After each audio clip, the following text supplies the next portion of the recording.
So we're going to look at the brainstem and the nerves, but the nerves coming out of the spine and the different qualities of the different areas of the nerves. We're going to be looking at the nerves, and then also the flows of fluid through the actual brain itself.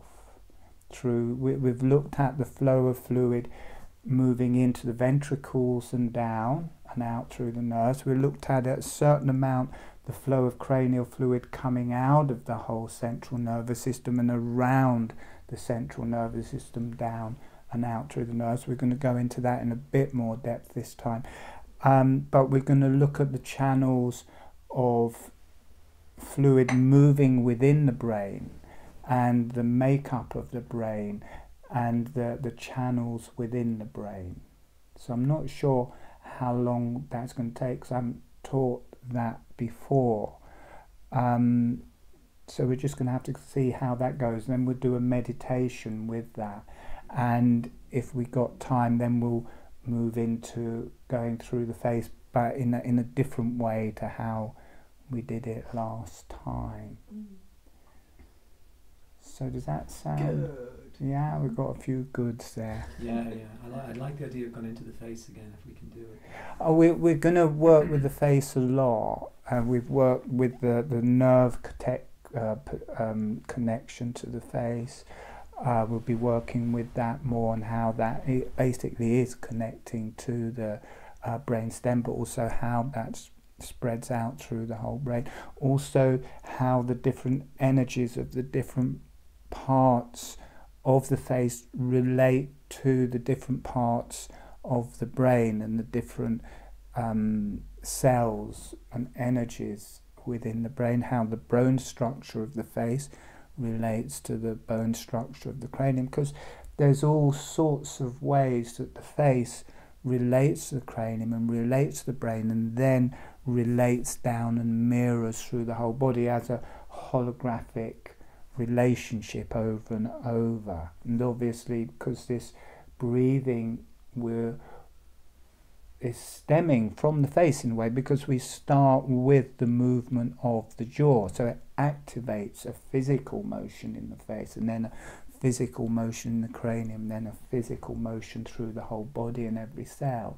So that movement is actually in the face, but how the face relates to the brain, and for me, in a way, how you can detoxify the whole brain, and how the brain can come to life from this, and a new awareness can come to the anatomy of the brain, and then how that spreads through our body, because we have that awareness of our body. You know, people know how to view their bodies, and we have that awareness of our emotions. People know how to view their emotions, but it's different with the brain. People don't generally have an awareness of their own brain, the different areas of their brain, the different qualities of their brain.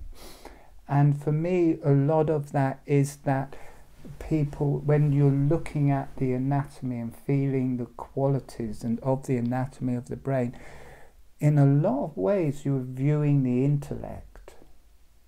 That's where the intellect is housed, in a way, is in the cells of the brain. And I think that is a hard thing to be separate from. Most people are very identified with that. So the intellect, we're quite enamored with the intellect. So I kind of got the feeling that's why the normal anatomy is so, it doesn't make sense for the cranial fluid. It's ridiculous that people can look at it and not see what's there, because to look at the anatomy, you're viewing your own anatomy, and to view the anatomy of the central nervous system brain. You're viewing the anatomy in a way of the intellect and the higher centres, and it's, for some reason, it's blanked off to people. And my feeling is that is why the normal anatomy, or the picture of how the cranial fluid, is kind of ridiculous. It's truly ridiculous.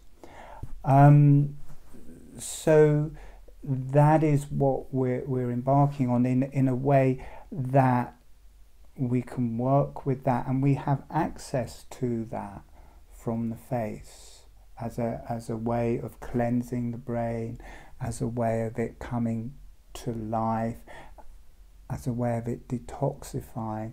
My experience, because to start off with, it was my way of getting better from Lyme's disease. You know, I had an incurable disease that I could barely get out of bed with, and I continually had pneumonia and chest infections, and I just knew my body couldn't fight it on its own for some reason. With that illness, my immune system was losing, and so I used it to in a way cleanse my brain, because the Lyme's disease attacks the brain. And I was thinking about that the other day, because the way I described when we were talking of the anatomy, that when I first started doing holographic breathing, I felt this release from my brain, and I could feel the cranial fluid flowing down and out through the nerves in a way that I had not imagined before. And actually, in the first instant, that wasn't true. What I felt initially was the toxins releasing. I didn't see a bright light and bright cranial fluid releasing off down. I felt all the neurotoxins from the Lyme's disease releasing in a way that I didn't think was possible, because I had this picture of the central nervous system and the brain, one of the blood-brain barrier, and people saying to me things like, oh, the brain cannot detoxify because of the blood-brain barrier. And secondly, from the anatomy that I had learned, which is the normal anatomy of how the cranial fluid works from 2 cranial trainings. But as it released, first it was a very dark energy and very toxic coming out of the brain, and just releasing with the cranial fluid out into the body and then into the lymph and away. And I was surprised at how quickly it was doing that. It was like, woof. It was an energy releasing, but I could feel the toxins going. And the Lyme's disease was getting better quite quickly from really being... Lyme's disease, people who have it quite often describe it as they feel like they're dying. And for me, that is what it felt like. It's not just you feel chronically fatigued and can hardly do anything. You feel like it's killing you. And so it changed from that. And I think a lot of that feeling, the fatigue and this feeling that was coming from the build-up of toxins in my brain and central nervous system. And as they released, suddenly I was able to move around more. I wasn't so tired. I wasn't so ill. And then that carried on. And then after a while, it does just become a bright energy coming out and travelling down and out with the cranial fluid. But an interesting thing for me in those early days, because I was just focusing on the brain, because that's where the disease starts. That's what it attacks. It attacks the neural tissue. It brings down the microglial cells, which are the immune system for the brain. It breaks the myelinated glial cells, which are like the myelin sheath, and you start shaking a lot, a bit like Parkinson's disease or MS. So that's kind of where it starts, and when the immune system for the brain goes, then that somehow brings down the immune system for the whole body. So you cannot fight off common colds, flus. They become a chest infection, then the chest infection becomes pneumonia because you don't have the immune system to deal with it. And as these toxins started leaving and as my brain became more aware, then my health started to improve. But what was also interesting, as my brain, or as I became more aware of my brain, I started feeling younger. As it cleared, suddenly I feel like I'm 20 or I'm a teenager or something. I didn't look like it, but inside I could feel myself much younger. And I think there's the possibility of that. As the brain detoxifies, as we become aware of it, as we become disenamored with the intellect, I think there's the possibility of not aging so quickly. I think aging starts in the brain and central nervous system and spreads through the whole body.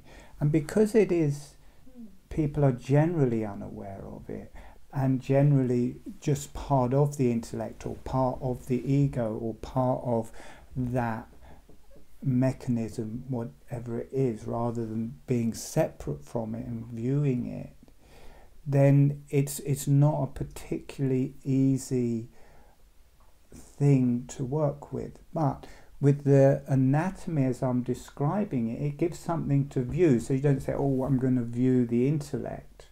You view the cells that are there that hold the energies of the intellect. Because quite often people say, oh, I'm going to watch my thoughts. But for me that is different than from viewing the intellect. There's a quality to it. When you try and view your thoughts, they just go, they're not there anymore, so it's not so easy to view your thoughts. But you can be aware of the qualities of the intellect, and you can feel the patterns of the intellect falling apart or just going, what is normally running you. You can feel them going around, still carrying on, but you are no longer captive to them. And in a way that breaks up everything. That disconnects you from the I don't know what the words are, the wheel of Dharma, or your past history, or the karma from past lives, in a way that takes you out of that cycle that just keeps on running. Is those matrices which are kind of in our brain as in a physical form. It is present in a physical form. So it's not a small thing we're doing. And like when we work with the brainstem, people felt a lot of people just felt ill straight afterwards, just because of the toxins leaving so quickly. So we're going to go a bit more into the anatomy of that now, and we haven't done it yet, but we're going to look at the makeup of the brain as well. We're going to be first of all looking at the nerves and the different makeup of the nerves. If we get time, we'll go in and look up the makeup of the brain as well, and the flows of cranial fluid within that, or how I see it anyway. Okay, good. And we looked at these pictures, how the cranial nerves are connected to the fourth ventricle. And from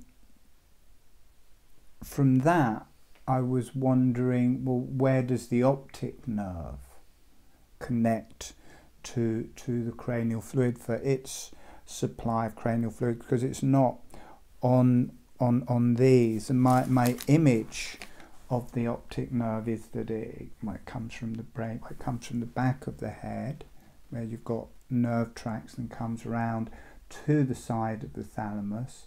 Then it comes around just in front of the pituitary gland and connects together, and they either crosses over or goes out and then goes to the eyes. So for my image of it was that it connects to the outside of the thalamus and then crosses in front of the thalamus. And I wanted to check, you know, if there was places that it connected to the cranial fluid. And one of the places here in the third ventricle, I always wondered what this beak was, because the cranial fluid is heavier than the rest of the fluid in the body, so it will go down into there and settle in that area a bit like a well. What I hadn't realized was that the actual bird's beak is around the optic nerve, where it crosses, where the optic nerve crosses is in that beak. The beak is holding the optic nerve, and there's a well of fluid there. So for me, that is a major place where the cranial fluid would flow into the optic nerve.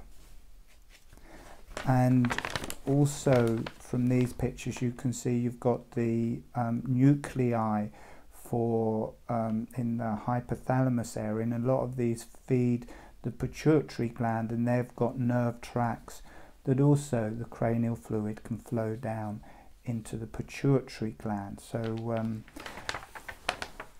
but then after that I started looking into it further, because I thought, well, where the optic nerve is joining to the side of the thalamus, maybe that is close to the lateral ventricle, so it may also be taking cranial fluid from the lateral ventricles. And actually the pictures here, and the optic nerve is actually here. You've got these two things, I can't remember their names, I can never remember names of anything. The medial geniculated body, something like that. But it's two bits where the optic nerve comes out, and it's actually in the fourth ventricle. So the optic nerve connects to the cranial fluid in the fourth ventricles, the lateral ventricles either side. And then later I realised, or saw on this picture, there is that body joining to the optic nerve on the side. I hadn't seen this, and there's a relay and there's a nucleus that comes into the top of the fourth ventricle and the bottom of the third ventricle. So from not knowing where the optic nerve connects to the cranial fluid, it's connecting in the fourth ventricle, it's connecting in the third ventricle towards the back, it's connecting at the front of the third ventricle in the beak, and it's connecting into the lateral ventricles on either side. And as the just got to find a picture, I'm not sure where the picture is.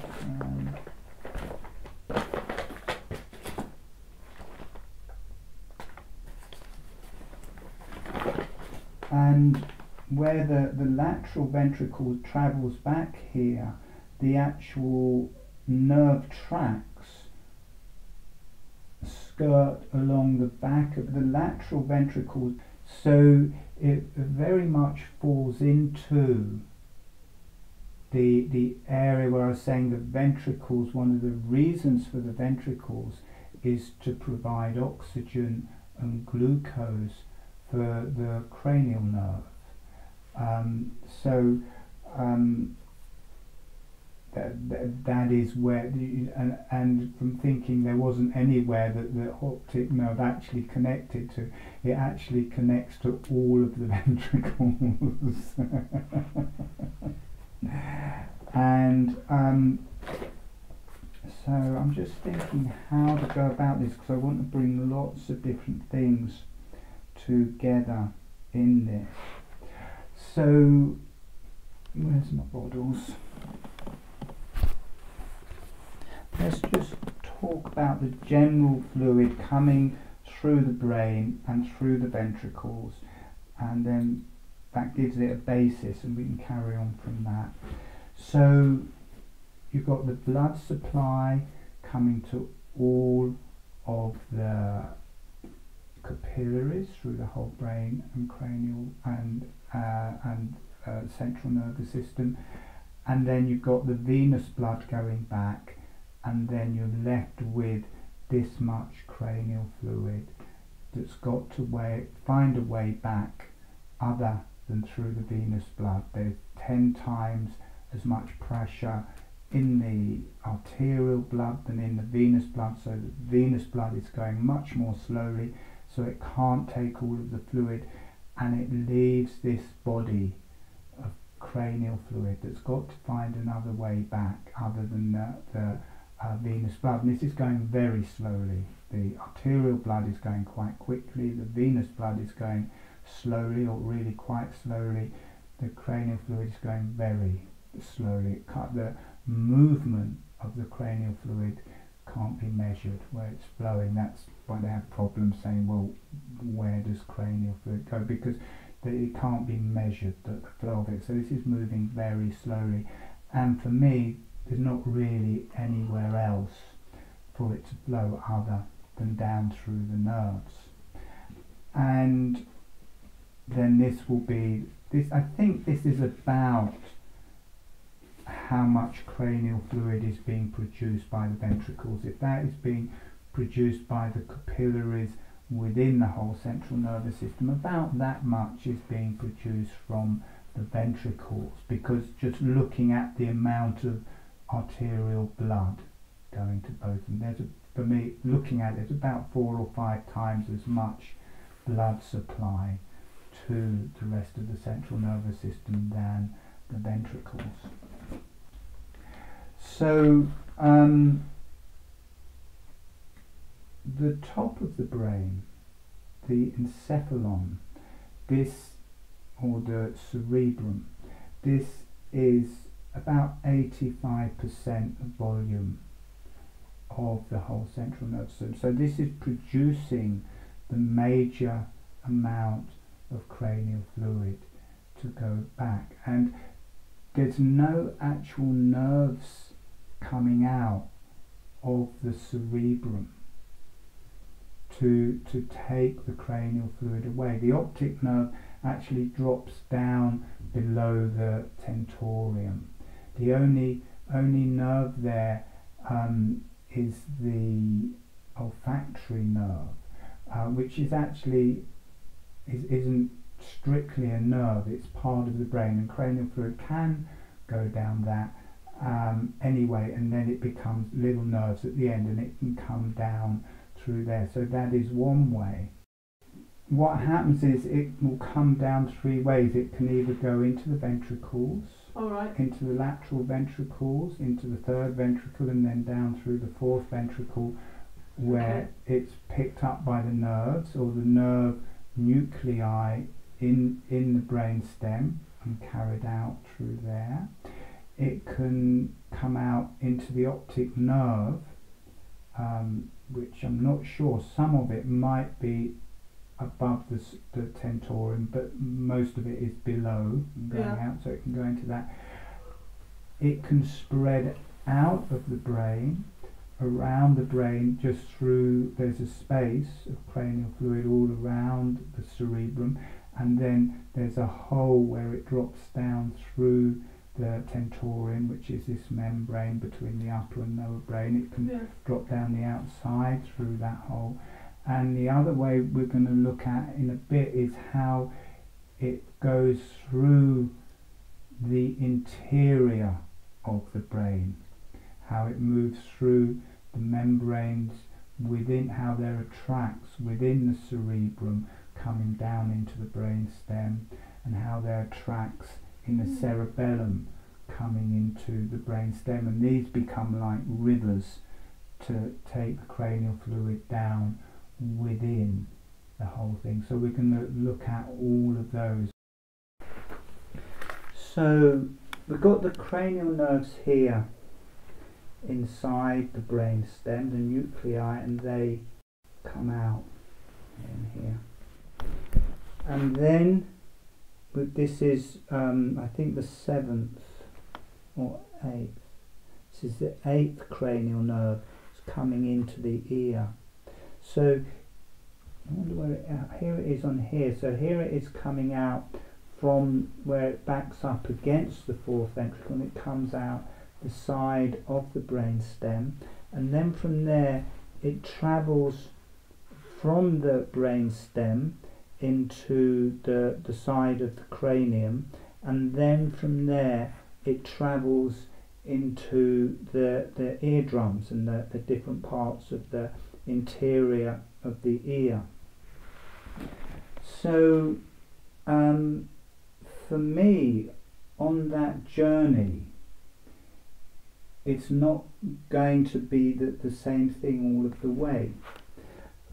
As it's travelling through the brain stem, it's surrounded by cranial fluid, and it's got cranial fluid inside it.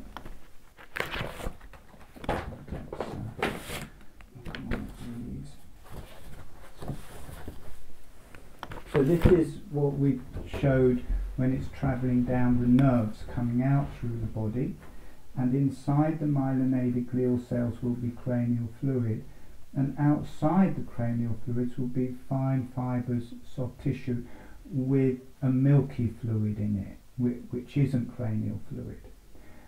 But this is the same thing that's happening inside the brain stem, except inside the myelinated glial cells it will be cranial fluid, and also around the myelinated glial cells will also be cranial fluid. So it will have a different quality to it. So it's cranial fluid surrounded by cranial fluid. And what I'm not sure about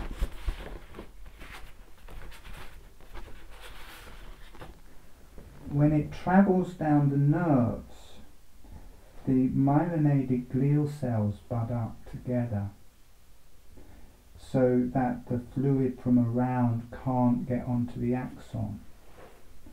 But that is no longer necessary within the body of the brainstem, or within the body of the, well, within the body of the brainstem, because it's surrounded by cranial fluid. So the myelinated glial cells may still be separate at that stage, but there's no anatomy I can find to tell.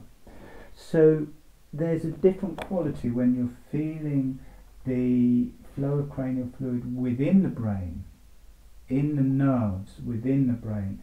It has a different quality to the nerves when it's coming out. And then when it comes out, and so it's going to be taking oxygen and glucose from the fourth ventricle to help on this journey, and then when it comes out, and it's in this area here, travelling from the brain stem to the side of the brain, there's also this area where it also needs glucose and oxygen. And what you have at the sides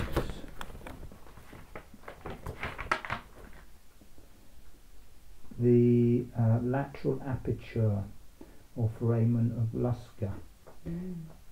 At either side of the brainstem, halfway up the pons, you have the cranial fluid coming out of the fourth ventricle on both sides, and that will be round about here and here. And there's a breath which we're going to be working with later, of how the brain breathes, how the cranial fluid breathes, how the cranial fluid, how the cranium breathes. So there's this movement to the brain. So as this oxygen and glucose in the cranial fluid come back, it gets dispersed all around that area, and what you have is all of these cranial nerves coming out, and then there's the supply of oxygen and glucose from the fourth ventricle. Then as they come out in this area, you've got the cranial fluid coming out the sides of the fourth ventricle, and then it can be fed by oxygen and glucose through that area where it normally wouldn't have any nutrition. So this is why I'm saying that the nerves are fed from the ventricles, not just in the inside, but where the fluid is coming out from the ventricles as well. It's joining to the nerves and going. And then as soon as it comes through the side of the brain here, or the side of the cranium here, to these parts of the ear, then definitely the myelinated glial cells pull together. They're no longer surrounded by cranial fluid. They've got the normal blood supply, which has got loose connections, so there's different toxins there, there'll be different viruses, bacteria. It's not such a refined system, so the myelinated glial cells butt up together and they connect, and the feeling of that for me is that it becomes like a train where they all couple together and that it pulls. It's got like a wicking motion, that it pulls the cranial fluid along it, in the same way as would happen like in a tree, like an oak tree on a good day will pull up something like 250 gallons of water right up to the top leaves. And for me, the myelinated glial cells have that action. It's a very similar thing, so they make these capillaries for the cranial fluid to travel along. So what we have is different qualities to the nerves as they come out. It's, you know, and we're looking at this thing again where the brain and the central nervous systems, in the names of it, is separate from the nerves. You've got the central nervous system, that is one thing because it's called the central nervous system. Then you've got the nerves, which are another thing because they're called nerves. But actually what we're going to look at is the whole transition of the different anatomy of the different nerves and the nerve tracks through the brain and how they merge with the brain as one whole system. So as from the nuclei as they come out, there's cranial fluid that I guess, I've got a feeling, it may be pulled together. If the myelinated glial cells are pulled together, then you've got a river of cranial fluid being drawn along the myelinated cells. And this is just open within the brain. This is just open passages between them. So these can work as rivers for the cranial fluid to travel along between the cranial fluid. So you have both. And then as it comes out through here, it is still that. It is still cranial fluid between them. Because if this flowed back up in here, the milky fluid from the nerves as they come through, then this would contaminate that whole area. So you get a flow of cranial fluid continually flowing through there to stop the environment of the body flowing back into the central nervous system and into the nerves. So this is so for all of the cranial nerves, for the optic nerves and all of the cranial nerves coming down. For me, they are fed by the cranial fluid. They're fed by the cranial fluid from the fourth ventricle, and the optic nerve is fed by the cranial fluid from all of the ventricles. They're fed inside from the cranial fluid there, and then they're fed outside from the cranial fluid coming out the side apertures of the fourth ventricle. This wraps around and it's about here. The side apertures is about there.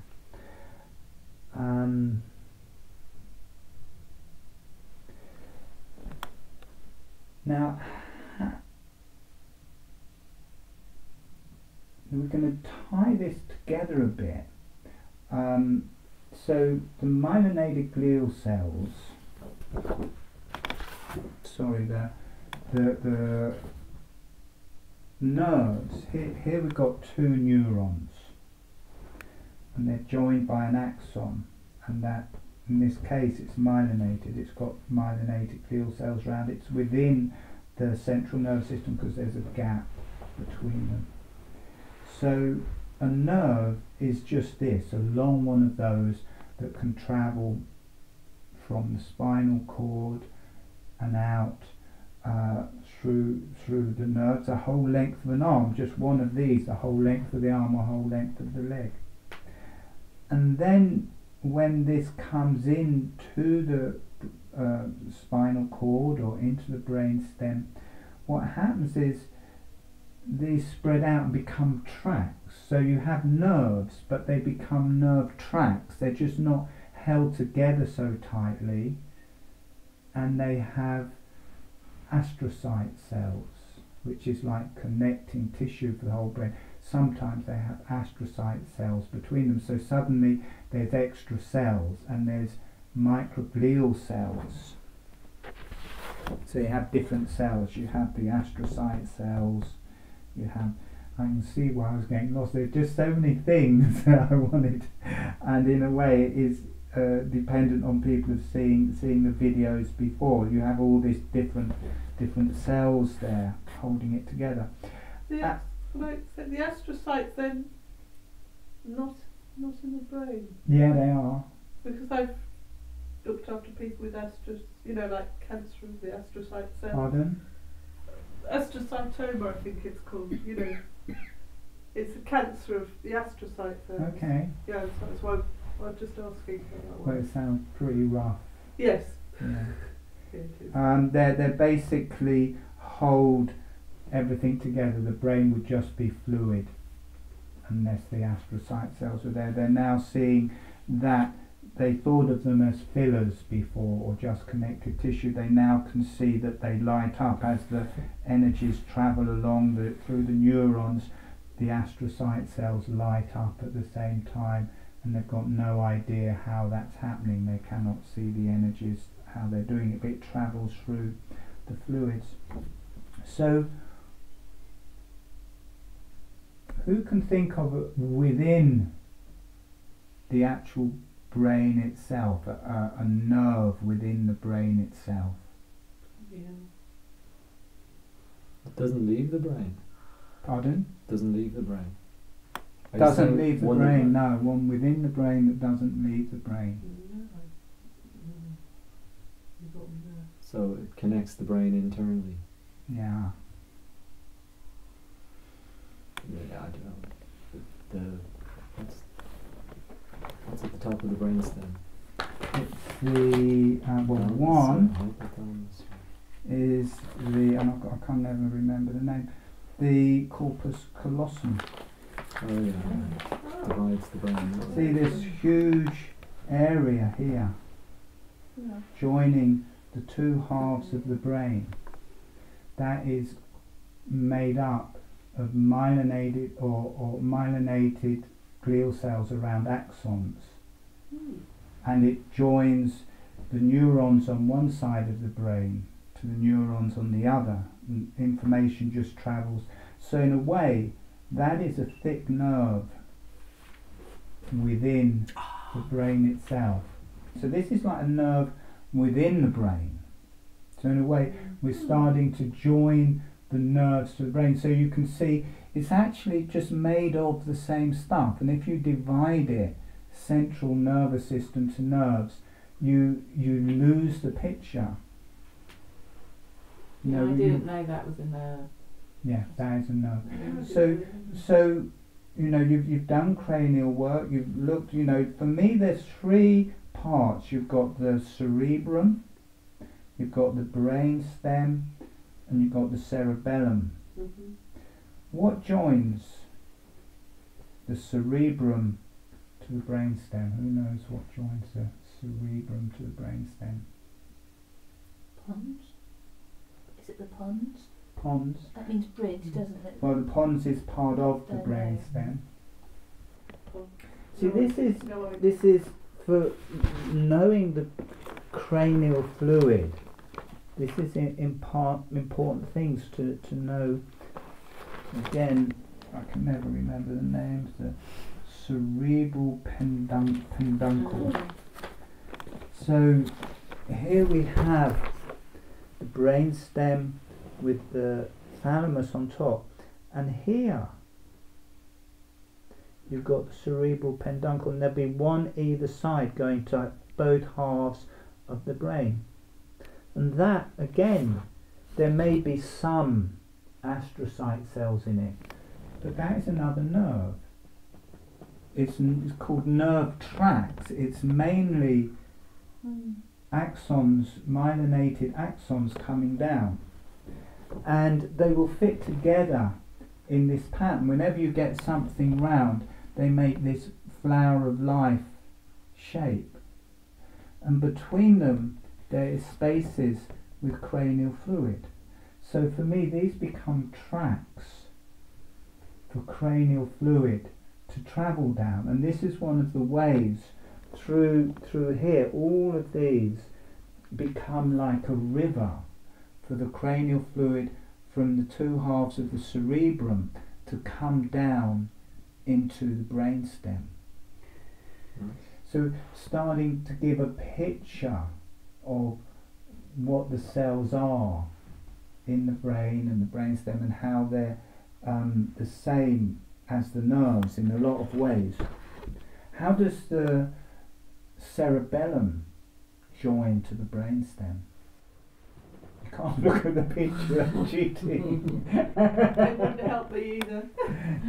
Okay, I'll show you. Well, if you can see. Good You question. see, again, I have to get the name. It's called the cerebellum peduncles. And I see that. you see, you've got the this area here is the space where the cerebellum joins to the fourth ventricle, so the fluid from the cerebellum can come into the fourth ventricle and then be recharged from the choroid plexus there, and then feed the nerves on the other side. Above that, again, you've got nerve tracts. Now, some of them may not be myelinated, but my impression is that's just myelinated axons travelling down, taking the information from the cerebellum into the brainstem. So you start getting a picture, and what happens is in nerve tracts and in nerves you kind of get this kind of picture, where it's like a train of everything going in the same directions, and the axons just get longer and longer, so there's fewer and fewer connections. It's not processing things, it's delivering the information, it's delivering whatever the communication is, whether it's electrical, whether it's energetic, it's kind of travelling through. Then within the brain itself, or within the cerebrum or within the cerebellum, the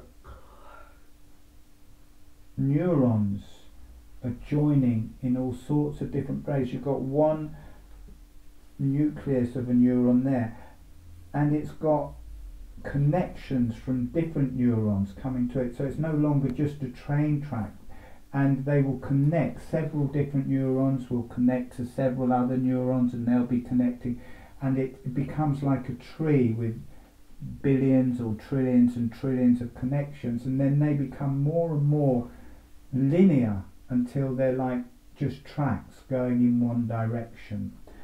Okay. And I don't know the names. I think these are dendrites on the nucleus of the neuron, or the body of the neuron, had dendrites, which are like roots coming out from it. And then the arms and the little pads, which are called telodendria. These are like little communicators on the end of the arms of the other one. They will connect to the dendrites and also to the body of the nucleus. So they send the electrical charge or the information back and forth. Do you say there's sort of one lot of dendrites connecting with the next No, one? no, no. The dendrites are on the body, and the telodendrites, or what they're called, are on the ends. Let me get my picture. So I cannot remember. Telodendria. Okay. These little arms here, coming off of here, these are telodendria. Then on the body of the nucleus, these are dendrites, the little trees, and the telodendria bring the information and it connects to the dendrite, so it joins one neuron to another. And what will happen is, within the body of the cerebrum and within the body of the cerebellum, it's like a flower coming out, so you get them joining together in tons and tons of different ways until they start gathering and become nerve pathway, nerve tracks, and then they come down from the cerebrum into the brainstem, and from the cerebellum into the brainstem, and they're becoming much more linear. And then you get the nerves coming out of the brainstem, which are absolutely linear because they're just the axons, myelinated axons, which become the nerves, which travel down the body. And that can go all the way out through a nerve and connect to a cell at the end of a finger. And at the end of that, it will have the telodendria joining to a muscle to communicate that bit of information that will travel through an unbroken line of neurons joining to neurons. And it starts off very flower-like and becomes more and more linear till it becomes this one strand that delivers a bit of information to a cell, and it can communicate back the other way. So this gives a picture of how all the neurons join together, and it's interesting, the energy changes. The energy of the different areas of the cerebrum are different, the different areas of the cerebellum are different, and they join. But it's absolutely important, these areas of the cerebrum that come down and join to the brainstem, they connect it. There's an energy there, and as you connect them, then something moves. And where the cerebellum joins to the brainstem, it's important to know that connection. It's not just the neurons connecting, the cranial fluid is flowing through that, and then it's flowing down the nerve tracts, and then it's flowing down the nerves within the brainstem, and then it's flowing down the nerves as they come out of the brainstem, and then down the nerves as it's going out through the body. And there's a communication back and forth. Have I lost absolutely everyone now, or are we okay? No, with you. No, but what interesting. Pardon? I've got a sort of what I think is a silly question, really. Well, you've always got... Yeah, well, they're always silly. Anyway, like, you've got the message going down to the finger, to the muscle saying, bend. Yeah. Would it be a different nerve to straighten, would there be a different nerve to send the message down, say, straighten? That's just a it would be to a different muscle. because muscles just contract, so there would be another muscle to contract to open it. But what you do get is communication going the other way, so you get communication coming from the brain and coming down and connecting that way, and you get messages from the muscle and sensory things from the body travelling the other way. Yeah. So there's, and these are coming from thoughts, from patterns, from from actions, from memories, from past lives, from heavenly communication, from communication from outside. This is all delivered into cranial fluid, neurons, axons, myelinated glial cells and microglial cells, and that's kind of it. And somehow those physical cells make a home for our intellect, and it is strange to look at it, to get a picture of what's there, because suddenly it changes your perception. I know for me, I thought, well, there's a place in there where I live, where I am, but actually when you look at it, it's just neurons and axons and these different cells, and there's no thing there. And scientifically, they're just producing electricity, and that's kind of it. But it houses spirit as well.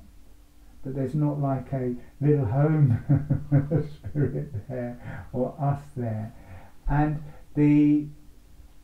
there is a difference between the different parts of the brain, the qualities of it. Do you think the fourth ventricle is like connected to the spirit? Pardon? The fourth ventricle is the place that connects to spirit. I think they say that pleasure probably. Yeah? Yeah. Okay. Maybe some people say the thalamus is the place where the spirit is home, or not the spirit, the soul's home or something like that is the thalamus. But people see it in that area. But when you look in that area, it is just those cells that I said, which are the same cells as the different parts of the brain.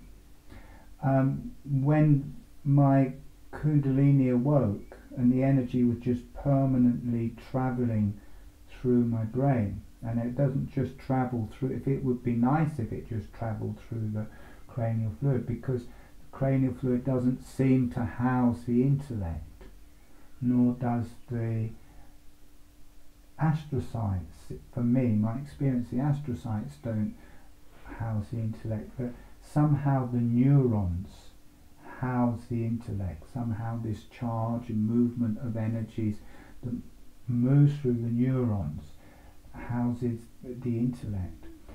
And it's very hard to allow that to happen or be with that, because in a way, as it travels through those areas, you feel the quality of what you presume to be yourself, what you normally would be. You're watching that, and it's quite a very strange and hard to be with experience, or certainly for me it was. Other people may find it very easy, but I found it quite a traumatic experience, really. And to disassociate, in the cerebellum it was quite nice, as the energy, because it would work just slowly through different parts of my brain, whereas before that you get a rush.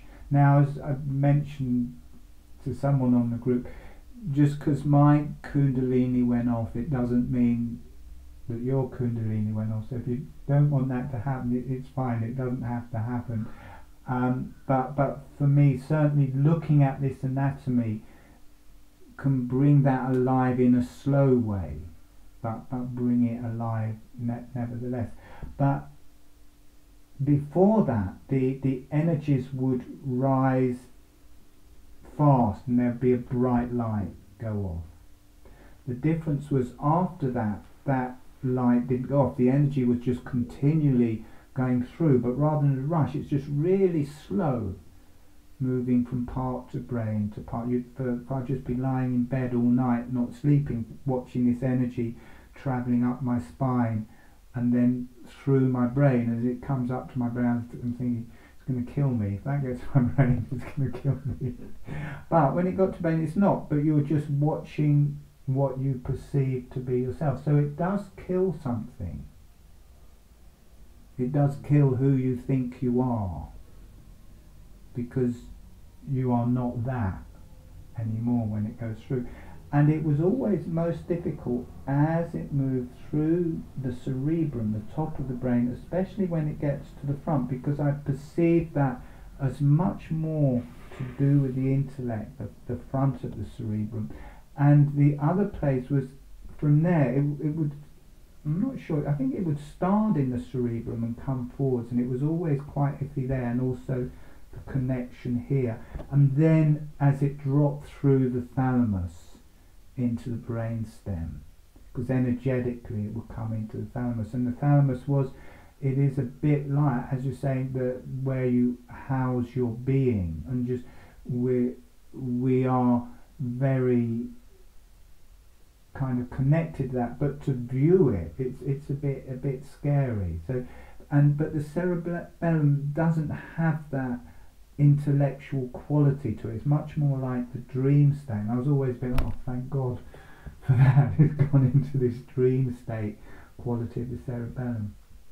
So by now, I don't think anybody's going to have that type of experience. It just happened to me, and in a way, that's how I can produce the anatomy in this work, because I can just see it in myself.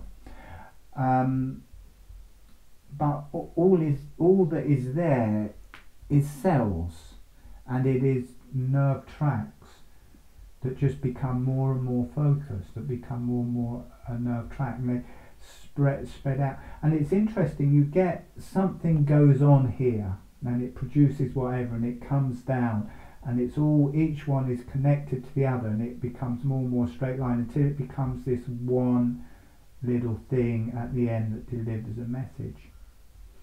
And that's quite physical as it comes into the body. And it was always interesting me in the other direction as it opens up. I always wondered if there were like neurons that weren't so much connected to other neurons, but just connected up to the higher energies. So you had the higher energies with some dendrites going, oh, we're just going to connect to the higher energies and get input from that.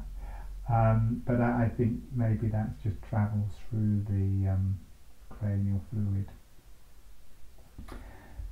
Anyway, I've talked about something I really wasn't sure how to talk about.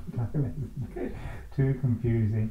We'll have a break for 5 or 10 minutes, and then we'll do a meditation. Mm-hmm. Yeah. Thank you.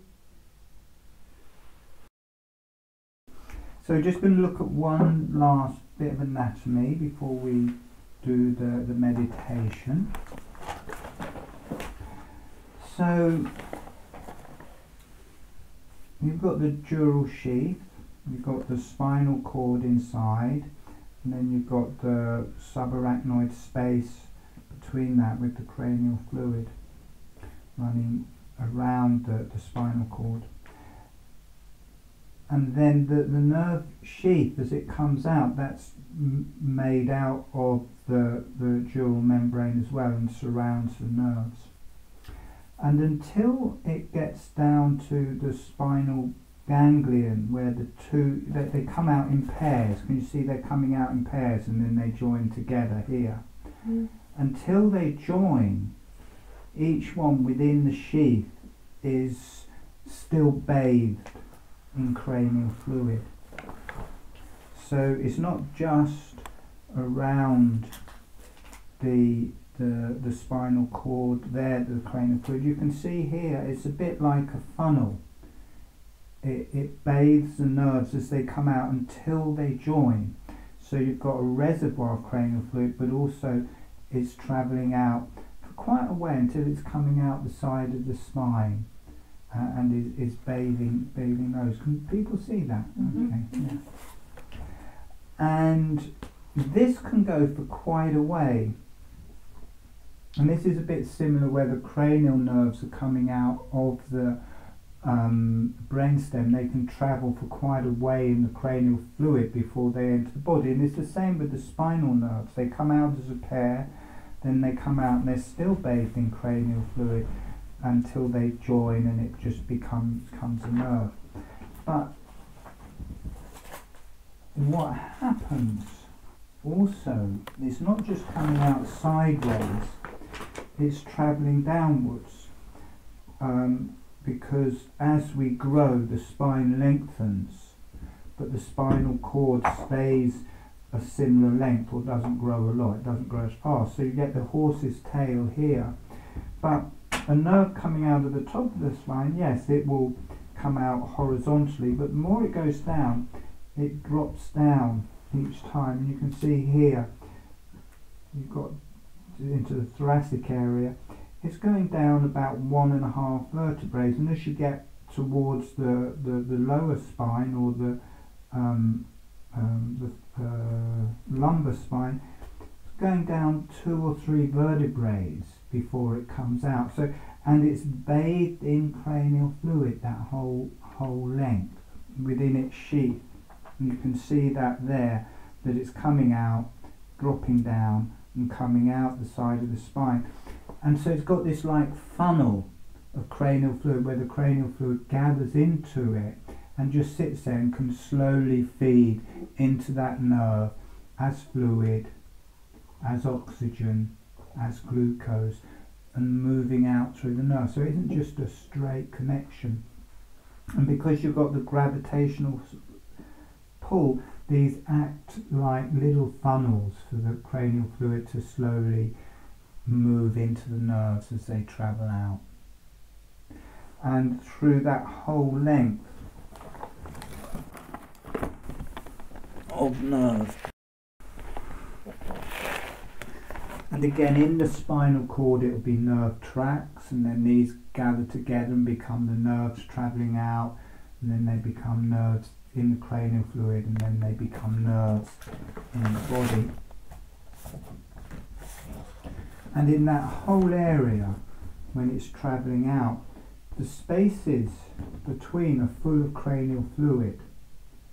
So it's got the cranial fluid within the myelinated glial cells, they're surrounded by cranial fluid. So it has a different quality when it comes out into the body, where this fluid around it is a milky type quality fluid. So again, there's different qualities to the nerves as they travel out through the body. Okay, so let's do a meditation. Sorry to give you so much anatomy, had to be done. But we can use this now, because now we have a way, not just viewing the cranial fluid, we have a way of viewing the nerves, we have a way of viewing the brain, we have a way of seeing the cranial fluid moving through the brain, and also the neurons making tracks through the brain in the communication.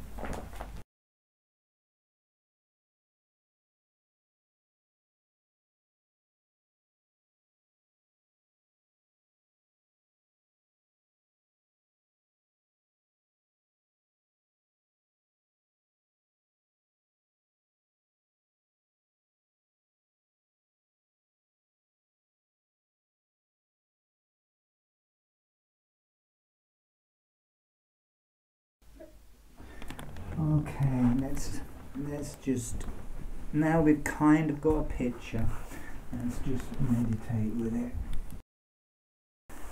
So, closing your eyes and dropping into the holographic breathing.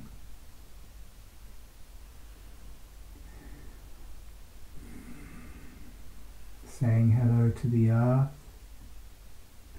sending a smile to the earth, sending some energy to the earth.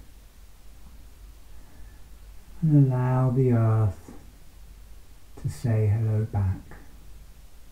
Allow yourself to receive from the earth. Notice what that feels like through your body and through your energies.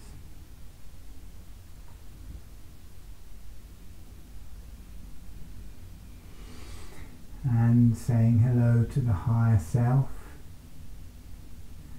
Send a smile, send some energies to the higher self. And allow the higher self to say hello back. Allow yourself to receive from the higher self. Notice what that feels like through your body and through your energies.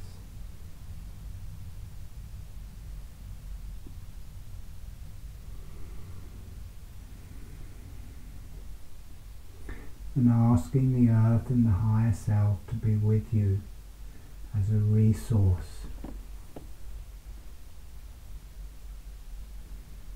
as a source of wisdom for yourself, as your connection to the whole. And asking them to be with you through the whole session.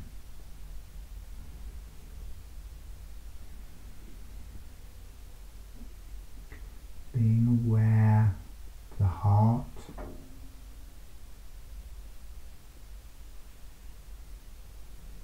remembering the holographic breathing, still very gently be doing holographic breathing, and the blood flow coming to the brain, to the cerebrum, to the cerebellum, to the brain stem, to the spinal cord. And here it's being filtered out and becoming cranial fluid. Notice the change of quality as it becomes cranial fluid. Cranial fluid is 99% water, and then the extra 1% is glucose, oxygen, salt, some neurotransmitters.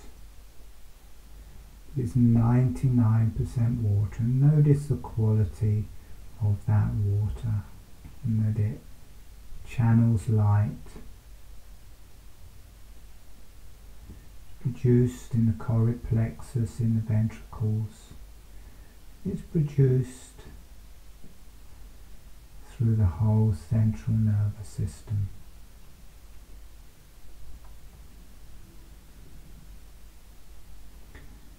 Feeling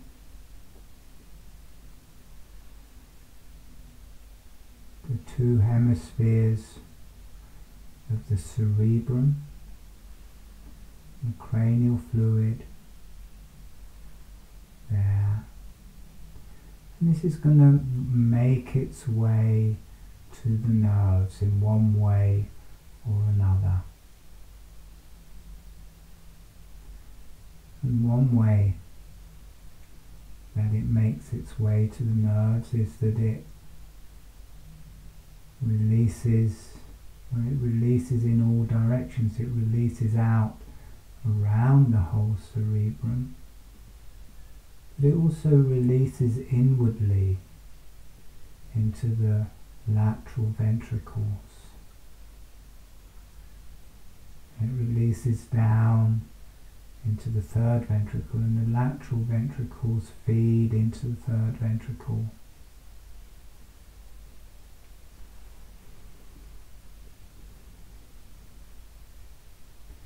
In the third ventricle, one way that it can release out of the third ventricle is into the optic nerve. Right at the front of the third ventricle there's a beak which wraps around the optic nerve, so it can go in there. At the back of the third ventricle, as it goes into the fourth ventricle, there's the nerve nucleus there. It can feed into that. And from the lateral ventricles it can feed into the optic nerve, and this travels down through the optic nerve.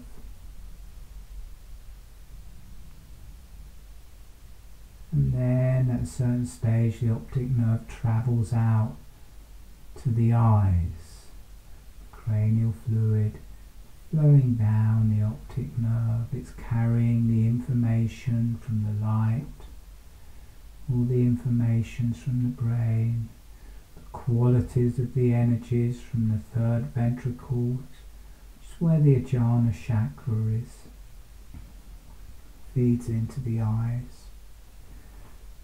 And then as the cranial fluid drops down into the fourth ventricle, you get all the cranial nerves coming out, feeding the face, and from the fourth ventricle they come into the nerves that are travelling out through the brain stem, cranial fluid travelling through them. And then as it comes out through the brain stem, got cranial fluid around it, feeding it, and then travelling into the face, into the nerves, into the tongue, into the ears, into the nose, into the vagus nerve, travelling down through the whole digestion. The cranial fluid can travel off. Then from the fourth ventricle continues down the centre of the spine in there. It's called the central canal, but for me it's the fifth ventricle. Travels down full of oxygen, full of glucose, and it spreads out into the nerve tracts that form the nerves coming out of the spinal cord, being bathed in cranial fluid as they come out. And they travel out through the whole body with cranial fluid travelling down the nerve capillaries through the myelinated glial cells. So you get this unbroken layer, communication of cranial fluid travelling down the nerves.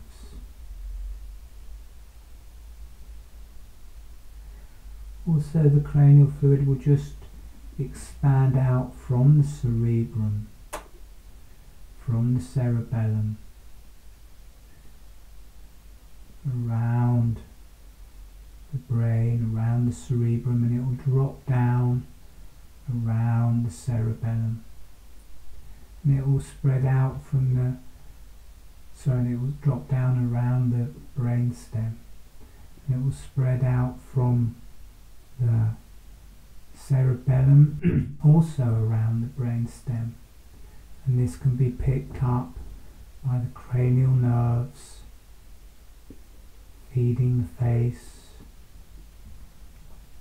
the vagus nerve feeding the body. Excuse me.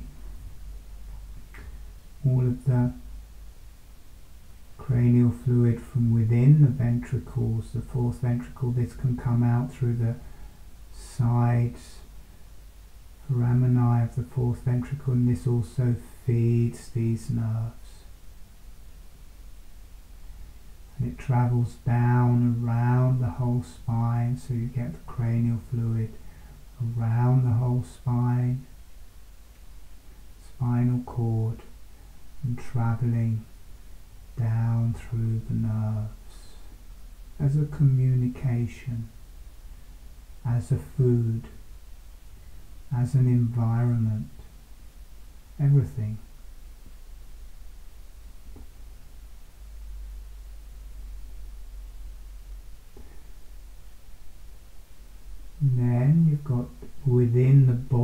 the cerebrum opens up like a flower on both sides.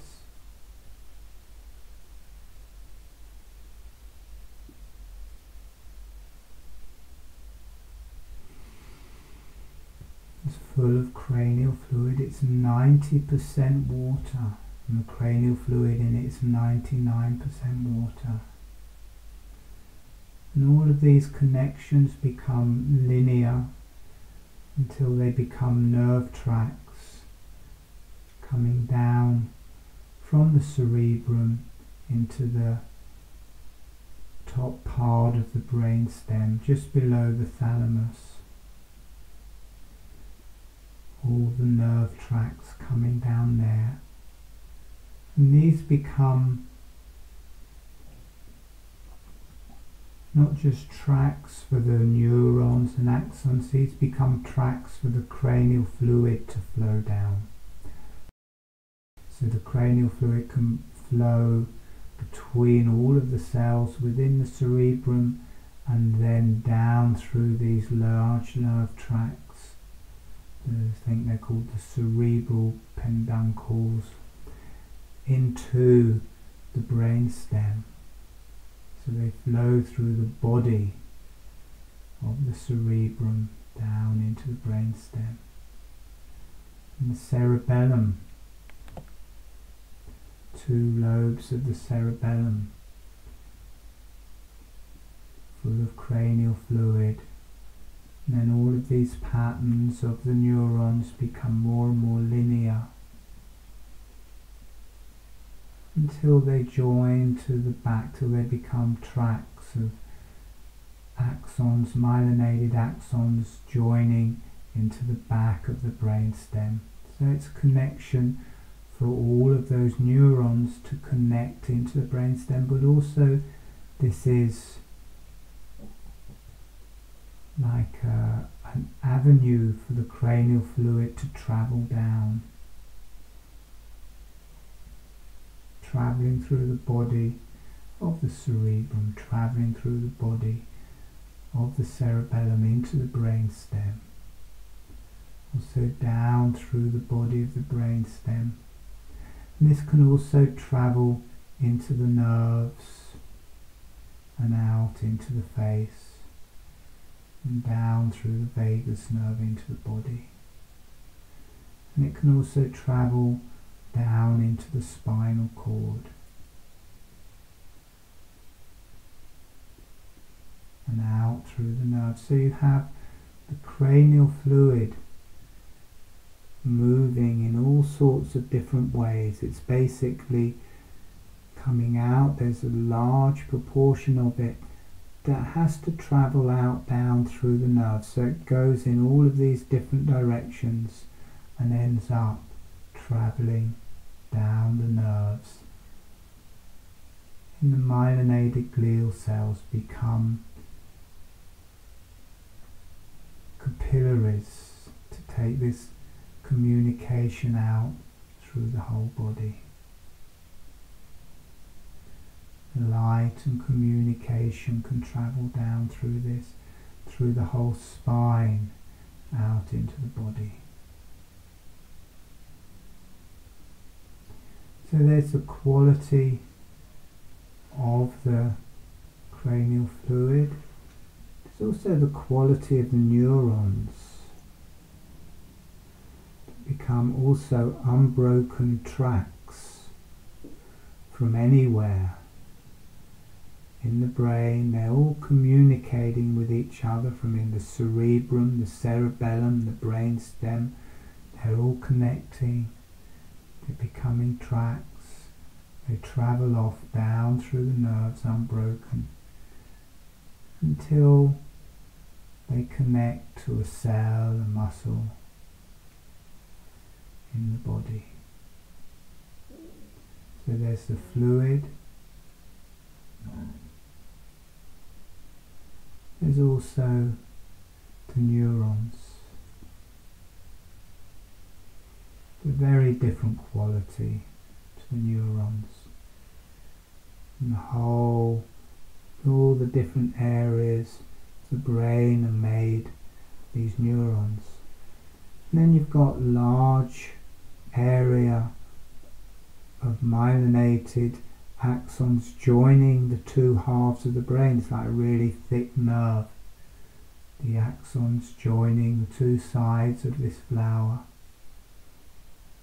The communication to travel back and forth, and they're bathed in cranial fluid. And this joins between the two lateral ventricles.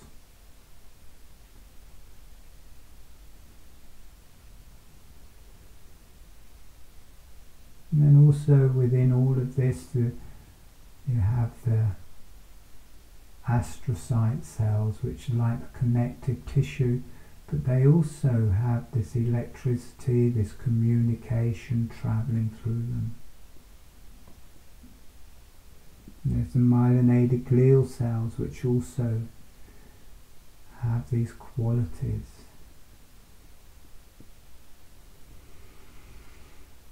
You feel energies and fluids and light travelling in any which way feels good through the brain, through the cerebrum, through the cerebellum, through the brainstem, through the spinal cord, out through the nerves. It's one organ.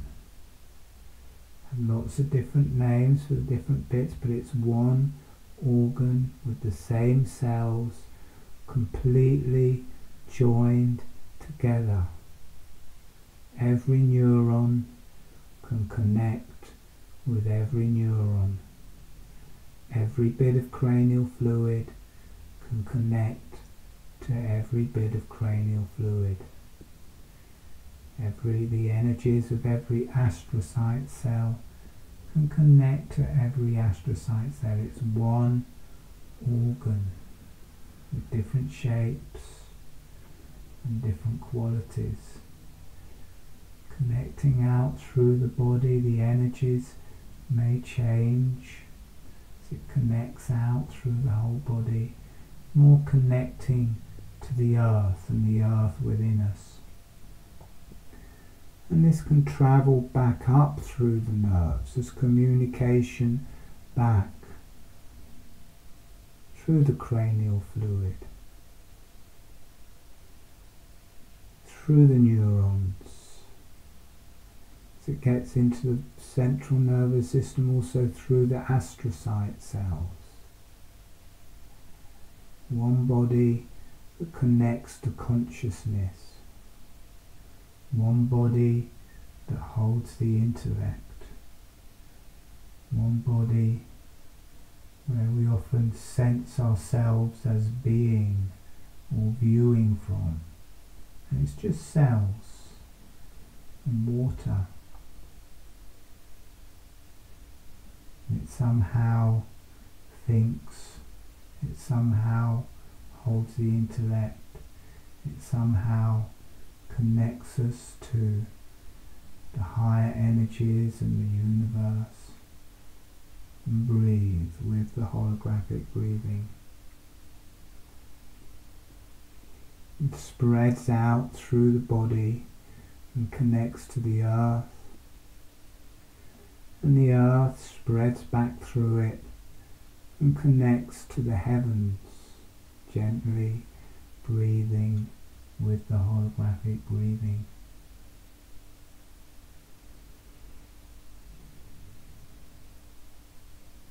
All connecting, all healing. Relax your necks. Let it go through your necks. No one knows how it works. It houses us. Well, maybe someone knows how it works, I don't know. And breathing very gently.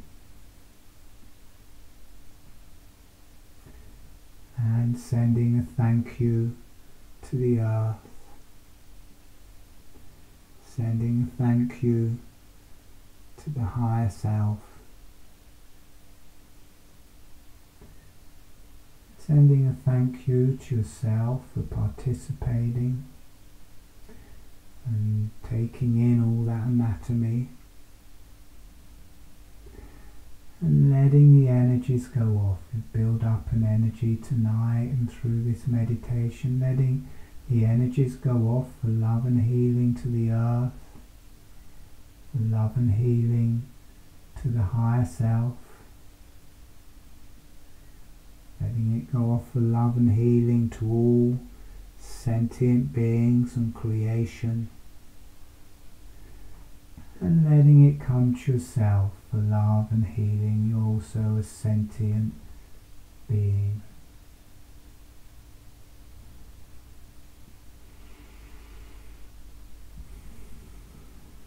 And when you feel ready, gently allowing yourself to come back.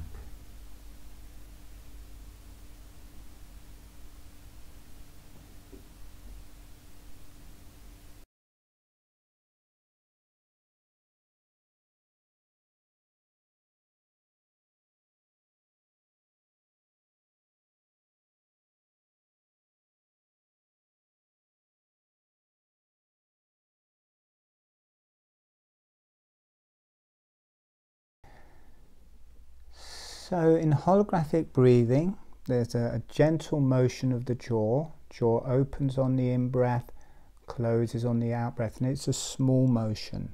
And people find their own amount, and it varies over a period of time, but it's not big, maybe 3 or 4 millimeters, quarter of an inch, sometimes less. And on the same time as you're doing that, the lips are closed all of the time, and the upper surface of the tongue is on the roof of the mouth, and as much as feels comfortable. And quite often when people are learning, and a bit later, people are used to opening the jaw and the lips open at the same time. So the lips open, or they open the jaw and the tongue comes off the roof of the mouth. But there's an innate ability, probably from suckling, that the lips can stay sealed, not tense, in a relaxed way, that they can stay closed in a relaxed way and the jaw can move, and the tongue can have a relaxed and soft seal to the roof of the mouth as the jaw moves. I'll just demonstrate so people can see that it really is a very subtle movement of the jaw. So I'll just do just for a few moments. So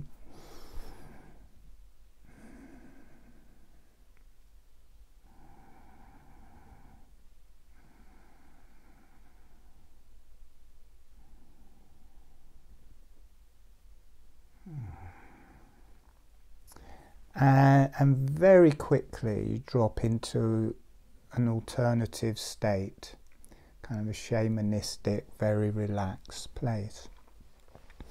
So we're going to go through some exercises, but this time with our eyes open. First of all, to get that seal on the lips, notice you can kind of purse your lips. You can, it goes in here, and the lips stay closed. Try that a few times. You can drop the jaw and the lips stay closed. And now also put the tongue on the roof of the mouth and pull the jaw down. And notice it's like you get a suction with the tongue as the jaw drops down. So you can make a seal, and that is very similar to what babies do. Their lips seal around the nipple in a relaxed way, and the tongue seals the nipple to the roof of the mouth. So we can make a seal with a natural ability to making a seal. But now doing that in a very relaxed way with a much smaller motion of the jaw. So the lips are relaxed with a light seal, the flat of the tongue on the roof of the mouth with a very relaxed seal, and now just in a small way, or however big, opening the jaw. The lips stay sealed, the tongue stays on the roof of the mouth, the jaw closes, the lips stay sealed, the tongue stays on the roof of the mouth. Now make that movement a bit smaller. And now it's a bit like a pump. Notice as you're opening the jaw, it's natural to breathe in through your nose. As your jaw drops down, it's like a little pump. It brings the air in through the nose. Then as the jaw rises, it's like a pump. The breath comes out through the nose. So just being with that, and make the movement smaller. The jaw opens, you breathe in through the nose. The jaw closes, you breathe out through the nose. The tongue stays on the roof of the mouth. The lips stay closed with a very light seal. And now turning that round, so rather than the focus being on the jaw, you change the emphasis. Be aware of the breath coming in through your nose, and as the breath comes in, the jaw gently opens. Then as the breath comes out, the jaw gently closes. And notice how that takes the pressure away from the jaw. It becomes much more relaxed when you have the emphasis on the breath. So as you're breathing in, the jaw gently opening. The lips still have this very natural light seal. The tongue has a very natural light seal.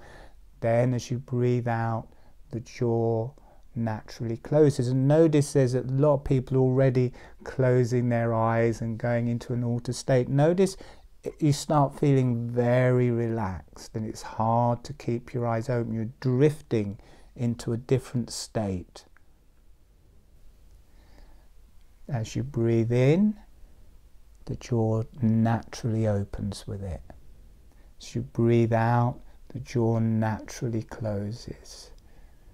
And smaller, slower motion of the jaw, the lips stay relaxed and closed, the tongue stays on the roof of the mouth.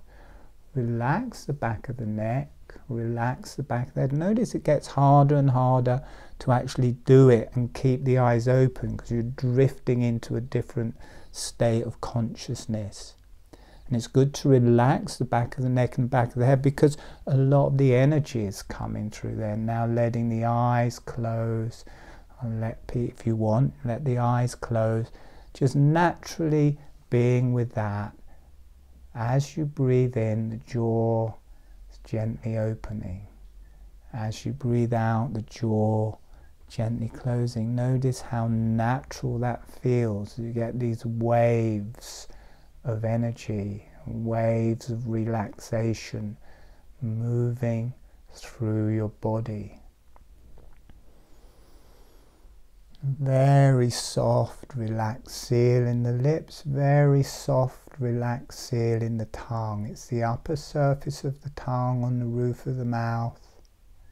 The tip of the tongue is close to or touching the front teeth. Maybe half an inch or an inch of the tongue on the roof of the mouth. The more you do, the more of the tongue naturally starts covering the roof of the mouth. But to start off with, whatever feels most comfortable. Notice you go into this place that's halfway between being awake and being asleep. It's like the dream state. It's a very shamanistic space. It feels very natural. Relax the throat. As you breathe in, the chest is opening, the jaw is opening. As you breathe out, the chest is closing, the jaw is closing. As you breathe in, the abdomen is opening, the jaw is opening. As you breathe out, the abdomen is closing, the jaw is closing. You may be able to feel it right down into the pelvis. So breathing in, the pelvis is opening, the jaw opening. As you breathe out, the pelvis closing, the jaw closing. But also notice in a very subtle way, the whole face has started to breathe.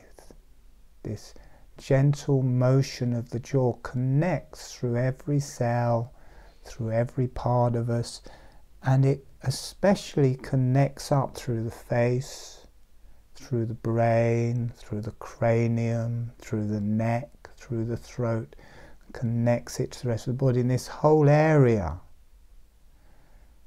that wasn't really breathing so much before, in a very subtle way starts to open and close with the breath. And it's not a physical thing you're aiming for, it's very subtle. The more subtle you do it, the stronger, more profound the experience is.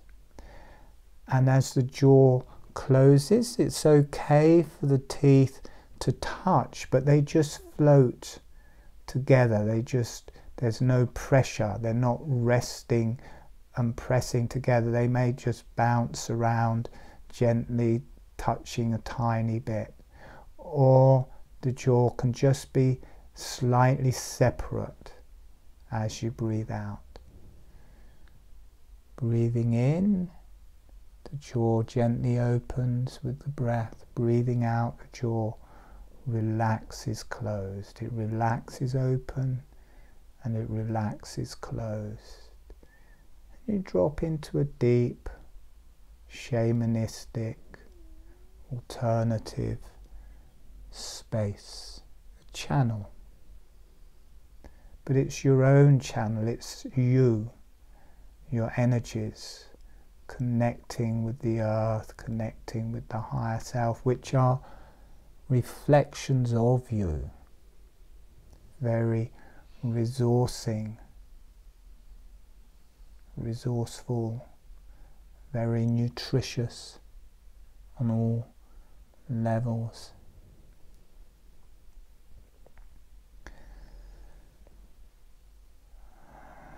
Okay, and gently allowing yourself to come back.